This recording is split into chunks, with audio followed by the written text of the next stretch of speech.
GMR airport infra से GMR airports यहाँ पर भी रखनी है नजर, क्योंकि इनका भी अपडेट है। दिल्ली एयरपोर्ट में इन्होंने अपनी हिस्सेदारी बढ़ाई है। बढ़िया लग रहा है, ये स्टॉक काफी बढ़िया एक्शन में आ रहा है और मुझे लगता है कि अगर किसी के पास है तो इसे डेफिनेटली डिलीवरी के तौर पर होल्ड करके रखना चाहिए।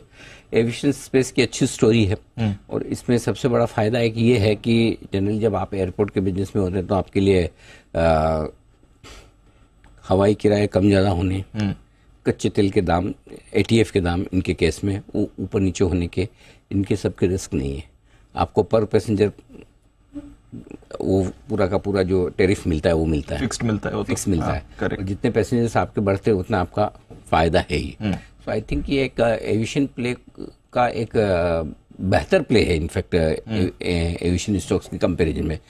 नो डाउट एविएशन स्टॉक्स हमेशा आपको रिटर्न थोड़े ज़्यादा देंगे, लेकिन ये सेफ्टी और रिटर्न दोनों को मिलाकर अगर रखे, जिसको कहते हैं रिस्क रिवॉर्ड रिटर्न, रिस्क कितनी है रिटर्न कितना आ रहा है, तो वो एयरपोर्ट में के केस में फेवर बढ़ता है। मुझे लगता है इवेंचुअली धीरे धीरे ये स्टॉक आपको पहले 120, 130 और उसके बाद 150 तक इवेंचुअली साल 1.5-2 साल में जाता हुआ दिखेगा। तो यहाँ से भी 50-60% की तेजी आराम से बन सकती है, लेकिन हाँ धीमे धीमे ये स्टॉक बहुत स्लो मूविंग, आराम से, इसको कोई जल्दी नहीं है भागने की, शांति से चलने वाला स्टॉक है। Got it.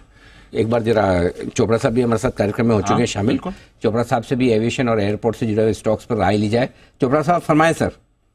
देखिए, मैं अभी दिल्ली से कलकत्ता गया था तो मैंने T1 देखा, जो भी नया टर्मिनल अभी GMR ने लॉन्च किया है और नो डाउट बेहतरीन है। जितने भी इंटरनेशनल ट्रैवल मैंने किया है एट पार विद और even better than international airports है, क्योंकि बहुत सारे इंटरनेशनल एयरपोर्ट्स खराब हो गए हैं, पुराने हो गए हैं, इंफ्रास्ट्रक्चर पुराना हो गया। मगर जिस तरीके से GMR डेवलप कर रहा है एयरपोर्ट्स और जो इंफ्रास्ट्रक्चर डेवलप कर रहा है, वो मुझे लगता है आने वाले 10 से 15 सालों के लिए है।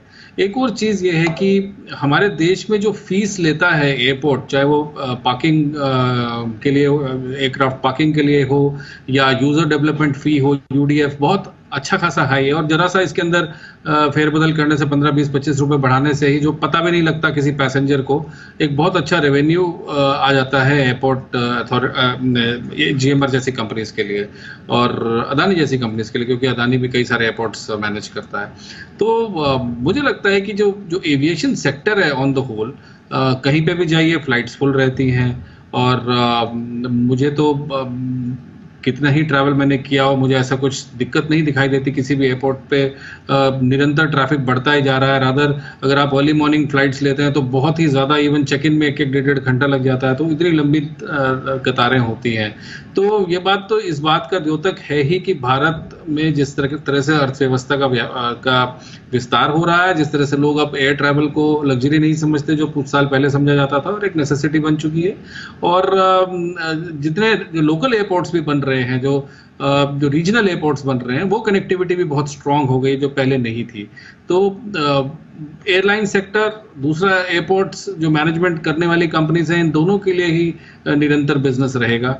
और अभी तक तो दूर दूर तक भारत में कोई मंदी का आसार दिखाई देता नहीं है। जो US में लोग डर रहे हैं कि मंदी हो जाएगी, ये हो जाएगा, वो हो जाएगा, जितना भी मैं ट्रैवल करता हूँ मुझे तो अच्छा लगता है, क्योंकि एयरपोर्ट्स के इंफ्रास्ट्रक्चर में बहुत इंप्रूवमेंट हो रहा है और अब हम इंटरनेशनल स्टैंडर्ड्स के हैं। पहले लोगों को शिकायतें होती थी, जो लोग विदेश से आते थे, कि भारत का जो एयरपोर्ट इंफ्रास्ट्रक्चर वो अच्छा नहीं है, मगर अब बहुत अच्छा डेवलप हो रहा है और ये आने वाले साथ में टूरिज्म सेक्टर को भी सपोर्ट करेगा। ये सब एलाइड सेक्टर्स हैं, चाहे वो टूरिज्म हो, एयरपोर्ट्स हो, एयरलाइंस हो, इवन जो आने वाले जो रिलेटेड टैक्सी सर्विसेज हैं, या जो भी पूरा पैराफर्नेलिया है, एंसिलरी सेक्टर्स हैं टूरिज्म और ट्रैवल से रिलेटेड। और खास करके GMR जो आपने बात बोली 125, 150, इसका भाव धीरे धीरे कुछ भी हो जाएगा और अच्छी लगती है with a longer term perspective. अच्छी लगती है GMR airports longer term perspective से। एयर ट्रैवल स्टोरी अच्छी रिटर्न्स दे भी सकती है आपको। आइए सिद्धार्थ जी के लिए एक बिगुल है सुपर सेट।